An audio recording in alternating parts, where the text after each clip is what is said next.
Hello friends, welcome to my channel. ఈరోజు హెల్త్‌కి ఎంతో మంచిదైన రాయలసీమ స్పెషల్ అయిన రాగి సంగటిని నా స్టైల్‌లో చూసేయండి. దానికంటే ముందు నా ఛానల్‌ని సబ్స్క్రైబ్ చేసుకొని వాళ్ళు ఉంటే సబ్స్క్రైబ్ చేసుకొని నన్ను సపోర్ట్ చేయండి ఫ్రెండ్స్.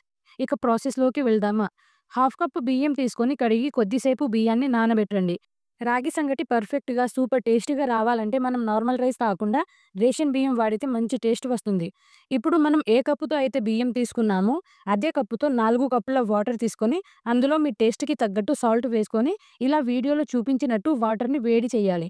ఇలా వాటర్ వేడి అయ్యాక, ఇందులో మనం నానబెట్టుకున్న రైస్‌లోని వాటర్ వంపి, ఆ రైస్‌ని వేడి నీళ్ళలో కలిపి ఓ 8-10 మినిట్స్ పాటు ఉడికించాలి. రైస్ ఉడికేలోపు రాగి పిండిని కప్పులో తీసుకొని పక్కన పెట్టుకోండి. హాఫ్ కప్ రైస్‌కి నేను 1 కప్ రాగి పిండి తీసుకున్నాను. రాగి పిండిని ఇలా ట్యాప్ చేసి తీసుకుంటే మనకు పిండి ఇంకొంచెం ఎక్కువగా పడుతుంది. ఈ మెజర్‌మెంట్స్‌తో మీరు రాగి సంగటి చేస్తే మీకు పర్ఫెక్ట్‌గా రాగి సంగటి వస్తుంది. ఓ 10 మినిట్స్ తర్వాత చూస్తే రైస్ చూడండి ఎంత పర్ఫెక్ట్‌గా ఉడికిందో. ఇలా బాగా ఉడికిన రైస్‌లో మనం పక్కన పెట్టుకున్న రాగి పిండిని ఇందులో వేసి ఓ 5 మినిట్స్ పాటు కలపకుండా అలాగే మూత పెట్టి మీడియం ఫ్లేమ్‌లో ఉడికించాలి. ఇలా ఉడికించేటప్పుడు మధ్య మధ్యలో చూస్తూ ఉండాలి.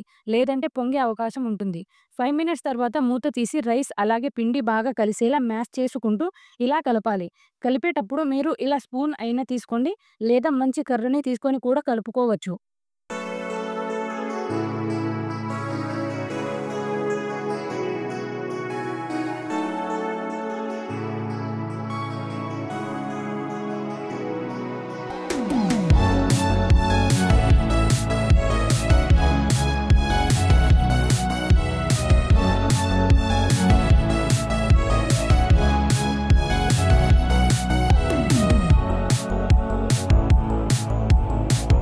ఇలా బాగా కలిపాక ఇందులో కొంచెం నెయ్యి యాడ్ చేసుకోండి.